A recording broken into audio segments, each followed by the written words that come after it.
সুপ্রিয় শিক্ষার্থীবৃন্দ, তোমরা সবাই ভালো আছো? আমিও ভালো আছি। তোমাদের আজকে কোম্পানি সংগঠন নিয়ে আলোচনা করব। তাহলে আমরা গত ক্লাসে পড়েছি কোম্পানি শ্রেণী বিভাগ। আজকে আমরা পড়ব প্রাইভেট লিমিটেড কোম্পানির বৈশিষ্ট্য। Private limited company, private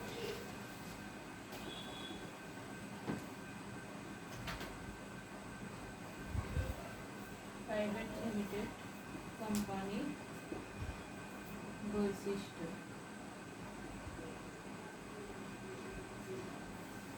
private limited কোম্পানির বৈশিষ্ট্য। আমরা তো জানি প্রাইভেট লিমিটেড কোম্পানি হলো যে কোম্পানিতে সদস্য সংখ্যা সর্বনিম্ন 2 জন, সর্বোচ্চ 50 জন, এবং এই কোম্পানিতে শেয়ার অবাধে হস্তান্তরযোগ্য নয় বা শেয়ার ক্রয় বিক্রয় করা সম্ভব নয়। তাই হচ্ছে প্রাইভেট লিমিটেড কোম্পানি। তাহলে স্বাধীন সত্তা এবং সীমিত স্বাধীন সত্তা বিশিষ্ট এটি একটি কোম্পানি সংগঠন। স্বাধীন সত্তা বিশিষ্ট সীমিত আকারের একটি কোম্পানি সংগঠন যার মধ্যে শেয়ার অবাধে হস্তান্তর করা যায় না। নিম্নে এর বৈশিষ্ট্য সমূহ তুলে ধরা হলো। আবার একটু বলছি, স্বাধীন সত্তা এবং সীমিত আকারের পাবলিক লিমিটেড কোম্পানিটি হচ্ছে বৃহৎ আকারে, যার কারণে আমরা বলতে পারি স্বাধীন সত্তা এবং সীমিত আকারের এক ধরনের ব্যবসা সংগঠন যেখানে শেয়ার অবাধে হস্তান্তর করা যায় না এবং শেয়ার ক্রয় বিক্রয় করা যায় না। তাই নিম্নে সেই প্রাইভেট লিমিটেড কোম্পানির বৈশিষ্ট্য সমূহ তুলে ধরা হলো। 1 নম্বর হচ্ছে গঠন।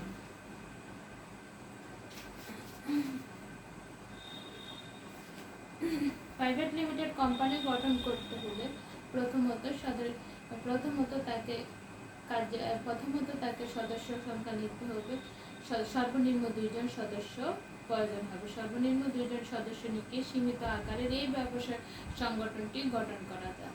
তাহলে এই ব্যবসা সংগঠনটি গঠন করা যায় যেখানে কি করতে হয় না, বিবরণপত্র এবং কার্য আরম্ভের অনুমতিপত্র সহ বিভিন্ন ধরনের পত্র ইস্যু করতে হয় না। এই ধরনের ব্যবসা সংগঠন গঠনে তেমন কোনো জটিলতা নাই। পাবলিক লিমিটেড কোম্পানি চেয়ে কম জটিলতা ভোগ করে থাকে। এর ব্যবসা গঠনের ক্ষেত্রে প্রাইভেট লিমিটেড কোম্পানির ব্যবসা গঠনের ক্ষেত্রে জটিলতা কম হয়ে থাকে। তারপরে হচ্ছে সদস্য সংখ্যা।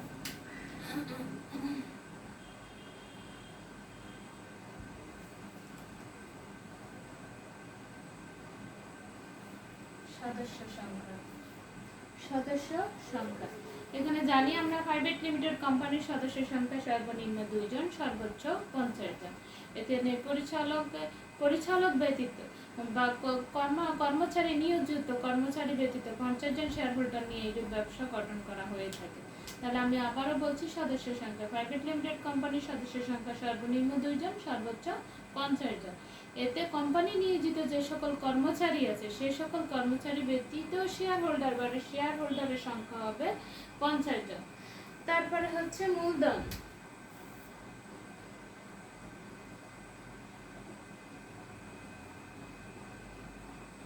এটি যেহেতু পাবলিক লিমিটেড কোম্পানি চেয়ে সীমিত আকারের একটি ব্যবসা সংগঠন, এতে মূলধনের পরিমাণ থাকে কম, কারণ এতে বৃহৎ আকারের মূলধন থাকে না। এতে সদস্য সংখ্যা কম এবং মূলধনের পরিমাণও থাকে কম। বিবরণপত্র।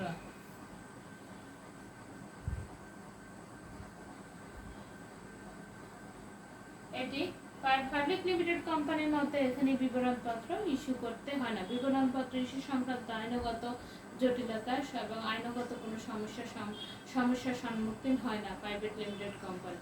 তাহলে পাবলিক লিমিটেড কোম্পানি যেমন ন্যূনতম মূলধন সংগ্রহের জন্য বিবরণপত্র ইস্যু করতে হয়, কিন্তু প্রাইভেট লিমিটেড কোম্পানিকে ন্যূনতম মূলধন সংগ্রহের প্রয়োজনে হয় না। এর আগে কোম্পানি নিবন্ধন হওয়ার পরে কোম্পানি কাজ শুরু করতে পারে। শেয়ার হস্তান্তর যোগ্যতা।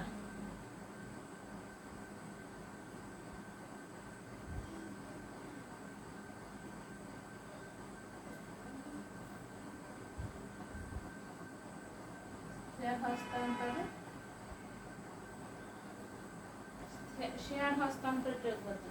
প্রাইভেট লিমিটেড কোম্পানি শেয়ার হস্তান্তর করা যায় না, যার মানে শেয়ার কেনা বেচা যায় না বা ক্রয় বিক্রয় করা যায় না।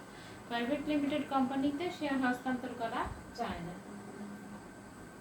পরিচালক পর্ষদ,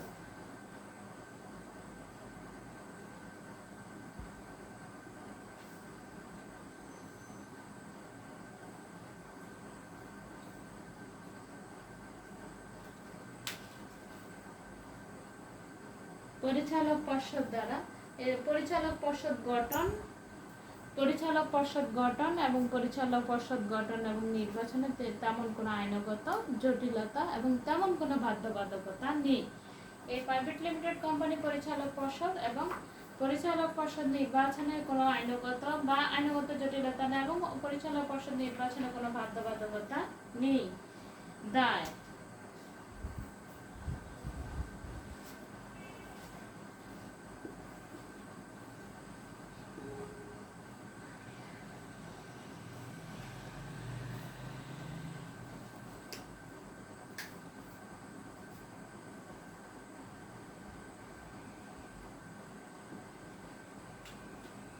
প্রাইভেট লিমিটেড কোম্পানিদের সদস্যদের তাদের কৃত শেয়ারের মূল্য এবং প্রতিশ্রুতি দ্বারা মূল্যে তাদের দায় বহন করতে হবে। কৃত শেয়ারের মূল্যে দায় বহন করতে হবে বা প্রতিশ্রুতি দ্বারা দায় বহন করতে হবে। বিধিবদ্ধ দায়িত্ব,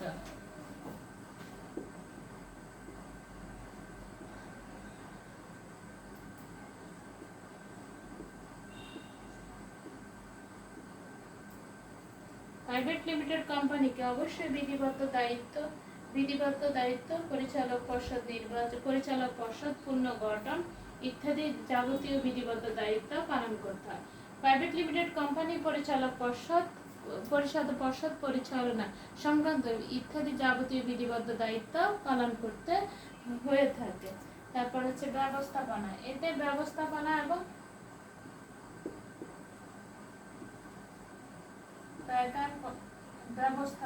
এদিকে প্রাইভেট লিমিটেড কোম্পানির ব্যবস্থাপনা ছোট প্রতিষ্ঠান, তাহলে এটি ব্যবস্থাপনা পরিচালনা করা অত্যন্ত সহজ হয়ে থাকে। প্রাইভেট লিমিটেড কোম্পানি হচ্ছে একটি ছোট আকৃতির ব্যবসা সংগঠন বা কোম্পানি সংগঠন, যা ব্যবস্থাপনা পরিচালনা করা অত্যন্ত সহজ। শেয়ার হোল্ডারদের মধ্যে সম্পর্ক, 10 নম্বর শেয়ার হোল্ডারদের মধ্যে সম্পর্ক।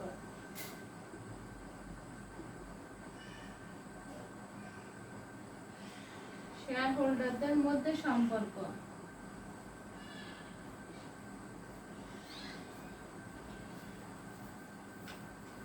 প্রাইভেট লিমিটেড কোম্পানি শেয়ার যেহেতু অবাধে হস্তান্তরযোগ্য বা কেনা বেচা যায় না, এতে শেয়ার হোল্ডারদের মধ্যে কোনো পরিবর্তনও হয় না, যার কারণে শেয়ার হোল্ডাররা অনেকদিন একই প্রতিষ্ঠানে থাকে। এদের মধ্যে শেয়ার হোল্ডারদের এবং পরিচালকদের মধ্যে সম্পর্ক বৃদ্ধি পায়। শেয়ার হোল্ডারদের মধ্যে একটি সম্পর্ক, একে অপরের সাথে একটি সুসম্পর্ক বৃদ্ধি পেয়ে থাকে। তাহলে আমরা বলতে পারি প্রাইভেট লিমিটেড কোম্পানি যে পরিশেষে বলা যায় যে প্রাইভেট লিমিটেড কোম্পানি একটি ছোট আকৃতির ব্যবসা সংগঠন, যেটি পাবলিক লিমিটেড কোম্পানি ন্যায় ছোট আকৃতির ব্যবসা সংগঠন, কিন্তু এক মালিকানা ব্যবসা অংশীদারি ব্যবসা ন্যায় বৃহদায়তন ব্যবসা সংগঠন। তাহলে এটি একটি কোম্পানি, পাবলিক লিমিটেড কোম্পানির ন্যায় এটি একটি ক্ষুদ্র আয়তনের ব্যবসা সংগঠন, যেটি গঠন করতে হলে গঠন অত্যন্ত সহজ হয়ে থাকে। পাবলিক লিমিটেড কোম্পানি থাকতে বিবরণপত্র, ন্যূনতম মূলধনের জন্য বিবরণপত্র ইস্যু এবং কার্যারম্ভের অনুমতিপত্রের জন্য জটিল কার্যক্রমগুলো সম্পাদন না করে নিবন্ধিত হওয়ার পরে এই প্রাইভেট লিমিটেড কোম্পানি কাজ শুরু করতে পারে। বিধায় এইরূপ কোম্পানি গঠন, সদস্য সংখ্যা এবং এদের অপরের সাথে শেয়ার হোল্ডারদের সাথে সম্পর্ক বৃদ্ধি পায়। শেয়ার হস্তান্তরের কোনো জটিলতা থাকে না এবং তাদের দায়কৃত শেয়ারের মূল্য দ্বারা দায় বহন করে থাকে। বিধায় উপরোক্তভাবে এদের বৈশিষ্ট্য সমূহ তুলে ধরা হলো। তারপরে দ্বিতীয়টা হচ্ছে আমরা পাবলিক লিমিটেড কোম্পানির বৈশিষ্ট্যটা করে থাকি। পাবলিক লিমিটেড কোম্পানির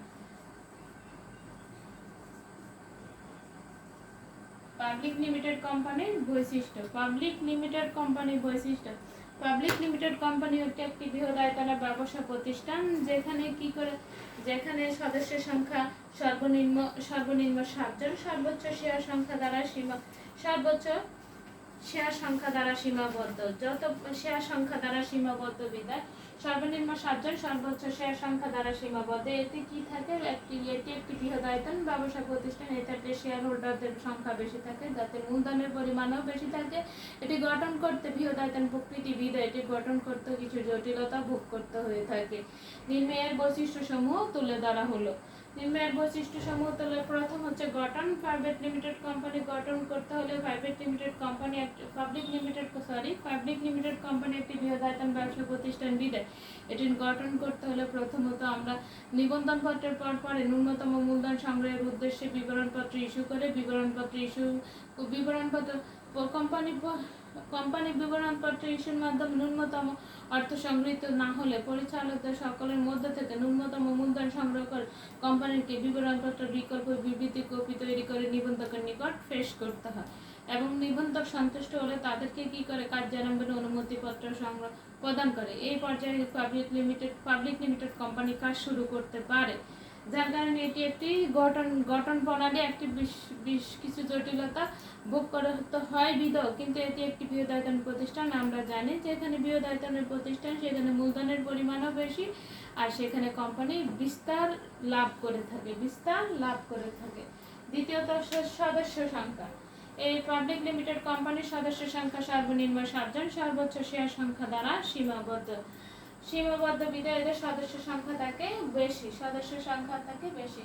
3 নম্বর হচ্ছে মূলধন। পাবলিক লিমিটেড কোম্পানি যেহেতু এটি শেয়ার সংখ্যা বেশি, তাহলে শেয়ার হোল্ডারদের সংখ্যা বেশি, যার কারণে এটি মূলধনের পরিমাণও থাকে বেশি। বিবরণপত্র। অবশ্যই পাবলিক লিমিটেড কোম্পানিকে অবশ্যই বিবরণপত্র ইস্যু করতে হবে। ন্যূনতম মূলধন সংগ্রহের উদ্দেশ্যে অবশ্যই বিবরণপত্র ইস্যু করতে হবে। আর ন্যূনতম মূলধন যদি সংগৃহীত হয়ে থাকে, তাহলে ন্যূনতম মূলধনের বিপরীতে বিবরণপত্র নিবন্ধকের নিকট বিবরণপত্র পেশ করবে। আর ন্যূনতম বিবরণপত্রের মাধ্যমে জনগণের কাছ থেকে সাড়া প্রদান না পেলে বিবরণপত্র বিকল্প বিবৃতি নিজেদের মধ্য থেকে মূলধন সংগ্রহ করে বিবরণপত্র বিকল্প বিবৃতি জমা দিয়ে নিবন্ধকের নিকট জমা দিতে হবে। এই বিবরণপত্র ইস্যুর কার্যবলী সমূহ পাবলিক লিমিটেড কোম্পানি কার্য সম্পাদন করে থাকে। শেয়ার হস্তান্তর যোগ্যতা। অবশ্যই পাবলিক লিমিটেড কোম্পানিকে পয়েন্ট 5 অবশ্যই পাবলিক লিমিটেড কোম্পানিকে অবশ্যই শেয়ার হস্তান্তর করা হয়ে থাকে, অবাধে শেয়ার হস্তান্তর করা হয়ে থাকে, যেটিকে শেয়ার ক্রয় বিক্রয়ের মাধ্যমে অবাধে শেয়ার হস্তান্তর করা হয়ে থাকে পাবলিক লিমিটেড কোম্পানিতে।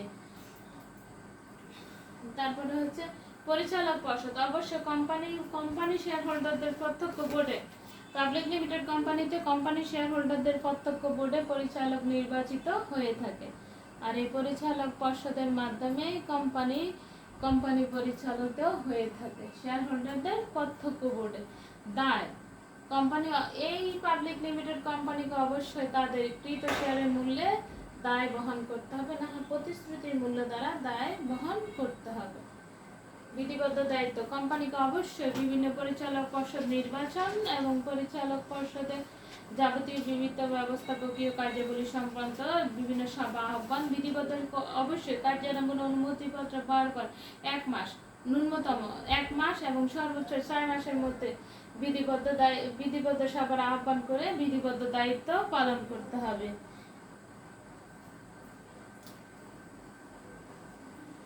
ব্যবস্থাপনা। এদের অবশ্যই এটি একটি বৃহদায়তন ব্যবসা সংগঠন, যেটি ব্যবস্থাপনা কার্যাবলী পরিচালনা করা হয়ে থাকে। শেয়ার হোল্ডারদের মধ্যে সম্পর্ক, এই পাবলিক লিমিটেড কোম্পানির মধ্যে এই পয়েন্টটা নেই। শেয়ার হোল্ডারদের মধ্যে সম্পর্ক, এটি যেহেতু শেয়ার অবাধে হস্তান্তরযোগ্য এবং ক্রয় বিক্রয় করা হয়ে থাকে, যেতে শেয়ার হোল্ডারের মধ্যে তেমন কোনো সম্পর্ক বিদ্যমান। 10 ন্যূনতম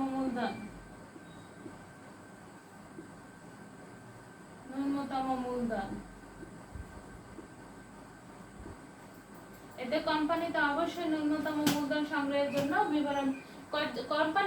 পাবলিক লিমিটেড কোম্পানি নিবন্ধিত হওয়ার পর কার্যারম্ভের অনুমতিপত্র সংগ্রহের জন্য ন্যূনতম মূলধন সংগ্রহ করতে হবে। আর এই ন্যূনতম মূলধন সংগৃহীত হলে কোম্পানি বিবরণপত্র ইস্যুর মাধ্যমে ন্যূনতম মূলধন সংগ্রহ করে থাকে।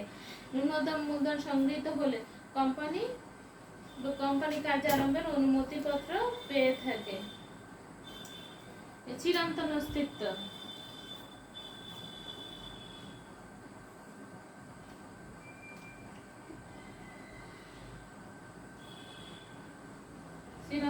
অস্তিত্ব, চিরন্তন অস্তিত্ব। কোম্পানি অবশ্য কোম্পানির অস্তিত্বটি চিরন্তন অস্তিত্ব, যেহেতু এটি কোম্পানি কি করে, তার শেয়ার ক্রয় বিক্রয়ের মাধ্যমে শেয়ার হস্তান্তর করা হয়ে থাকে এবং এটির অস্তিত্ব এটি কোম্পানির ব্যবসা এবং ব্যক্তির অস্তিত্ব আলাদা, বিধায় এটি একটি চিরন্তন অস্তিত্ব বিশিষ্ট ব্যবসা সংগঠন। তাহলে পরিশেষে বলা যায় যে পাবলিক লিমিটেড কোম্পানি শুধুমাত্র পাবলিক লিমিটেড কোম্পানি যদিও বৃহদায়তন একটি ব্যবসা প্রতিষ্ঠান, এটি গঠন করা একটু প্রাইভেট লিমিটেড কোম্পানি থেকে একটু জটিলতম পদ্ধতি। তারপর এই পাবলিক লিমিটেড কোম্পানি সমূহ কার্যালয়ের অনুমতিপত্র সংগ্রহের জন্য নিবন্ধিত হওয়ার পর ন্যূনতম মূলধন প্রসপেক্টাস ইস্যুর মাধ্যমে ন্যূনতম মূলধন সংগ্রহ করে। ন্যূনতম মূলধন সংগৃহীত না হলে বিবরণপত্র নিজেদের মধ্য থেকে ন্যূনতম মূলধন সংগৃহীত করে বিবরণপত্র বিকল্প বিবৃতি তৈরি করে নিবন্ধকের নিকট পেশ করে এবং কার্যালয়ের অনুমতিপত্র সংগ্রহের মাধ্যমে উপরোক্ত পাবলিক লিমিটেড কোম্পানি সমূহের বৈশিষ্ট্য তুলে ধরা হলো। পাবলিক লিমিটেড কোম্পানি এবং প্রাইভেট লিমিটেড যদি আমাদের আসে, যদি হয় পাবলিক লিমিটেড কোম্পানি এবং প্রাইভেট লিমিটেড কোম্পানি, তাহলে আমরা পার্থক্য, তাহলে আমরা এই দুইটার যে বৈশিষ্ট্য থেকে আমরা পার্থক্যটা তুলে ধরতে পারি।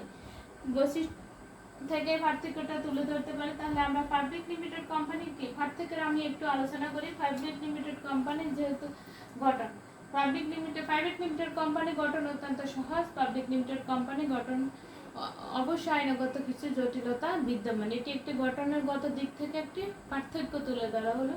দ্বিতীয়ত হচ্ছে সদস্য সংখ্যা। প্রাইভেট লিমিটেড কোম্পানিতে সদস্য সংখ্যা সর্বনিম্ন 2 জন, সর্বোচ্চ 50 জন। আর পাবলিক লিমিটেড কোম্পানিতে সদস্য সংখ্যা সর্বনিম্ন 7 জন, সর্বোচ্চ শেয়ার সংখ্যা দ্বারা সীমাবদ্ধ।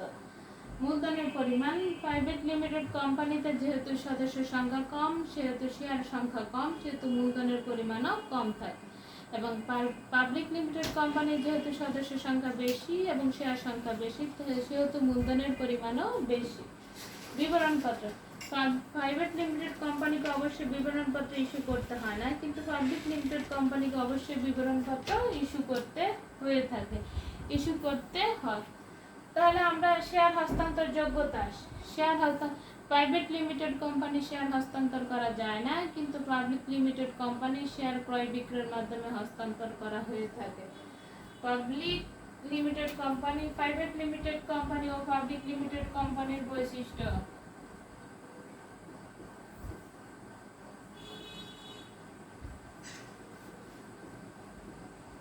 লিমিটেড কোম্পানি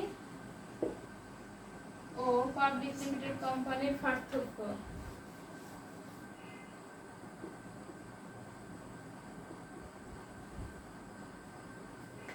তাহলে আমরা পার্থক্যের মধ্যে 6 নম্বর পয়েন্ট আসছি, পরিচালক পর্ষদ। তাহলে প্রাইভেট লিমিটেড কোম্পানি পরিচালক পর্ষদ নির্বাচন কোনো আইনগত বাধ্যবাধকতা নেই, কিন্তু পাবলিক লিমিটেড কোম্পানি পরিচালক পর্ষদ নির্বাচিত হয়ে থাকে। এদের দায় সবারই দায়কৃত শেয়ারের মূল্য দ্বারা সীমাবদ্ধ। দায়ের মধ্যে আমরা কোনো পার্থক্য খুঁজে পাই না।